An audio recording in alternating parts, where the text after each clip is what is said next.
This is every currently revealed LEGO Ninjago 2025 set ranked worst to best. Ninjago. This is the Ninja Spinjitzu Temple, and it's a 4+ set.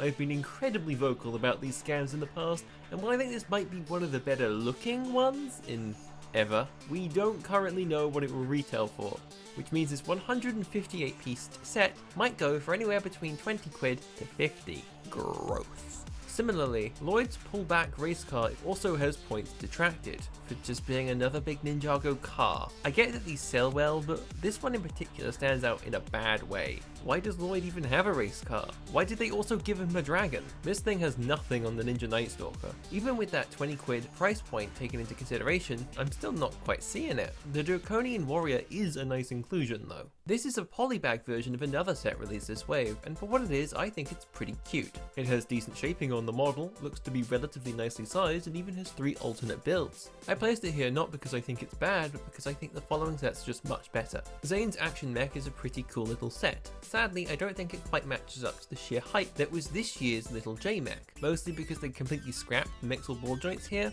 which really work well with that scale of mech. Disappointing. This mech is interesting. I'm not entirely sure what the designer team were thinking when they placed that mech there. It kind of looks like the rest is coming out of its crotch. Other than that, I really do like the vibe of this one. It gives me a bit of a Power Miners feel mixed with some of the sleeker Monkey Kid stuff, and maybe even a little Lego Atlantis. The price to part ratio is a bit low for 45 quid though, so I couldn't justify it rising any higher than this. 3 minifigs is also kind of an L. Here I've placed Kai's Dragon Spinner. It's a pretty solid gimmick set, honestly, but we've gotten so many Kai things over the years that my excitement for that piece in reds and oranges with fire attached just wasn't all that high. It doesn't look particularly useful outside of play, so...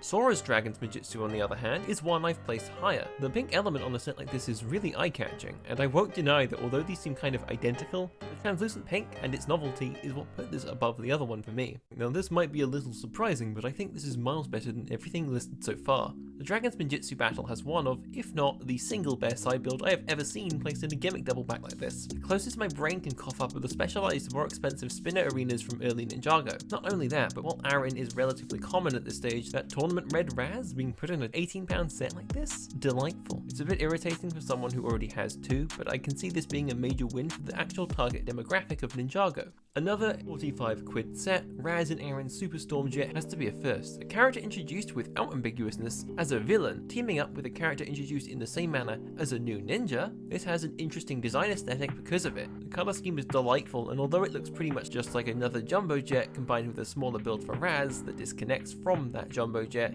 I really like that they made something like this at all. Of course, Tournament Red Raz features here too, so I suppose you wouldn't want to get this and the last entry if you already have 2. Now in the top 3, this is a nice little set. There's Lloyd's Green Forest Dragon, an adorable little £18 set, featuring a Draconian Scout, a baby golden dragon of some sort, and of course, Lloyd with a really cool Wyvern-esque green dragon, presumably from the forest. This one has mixel joints, thank Dareth, and it uses them for the head, neck, and tail segments. The wings, I'm unsure if they can move actually.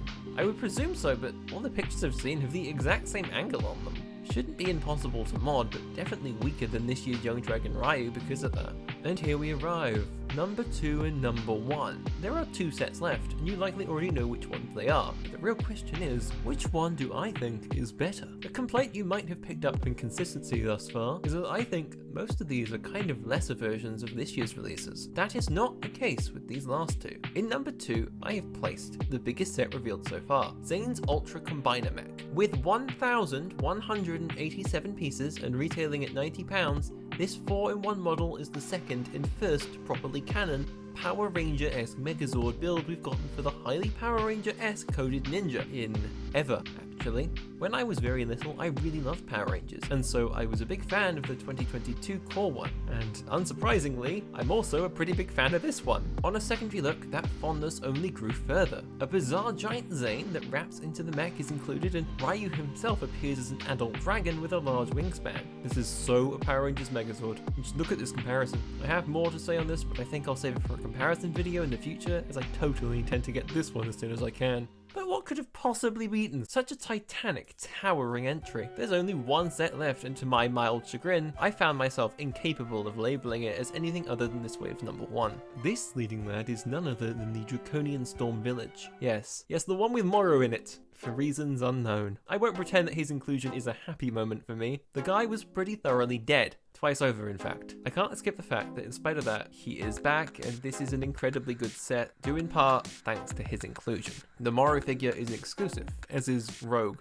I wonder who that is. And for 35 quid, this 304-piece set comes with a Draconian Scout and a Warrior with wings, and a delightful little location build. Now I'm a sucker for these, but the part usage here is rather clever. It looks like they used some rather large elements to increase the size too, so that price per part ratio isn't quite reflective of what you're getting here in a good way. Overall, I'm a very big fan of this one, and even though in my heart I want nothing more than to loathe it for bringing up the mental image of them doing tomorrow what they did to Harumi, I can't. It's the best set here, and that's saying something considering this wave is actually pretty solid. Thank you for watching, leave your list in the comment section below, like the video if you enjoyed, and I'll see you guys next time. Woo!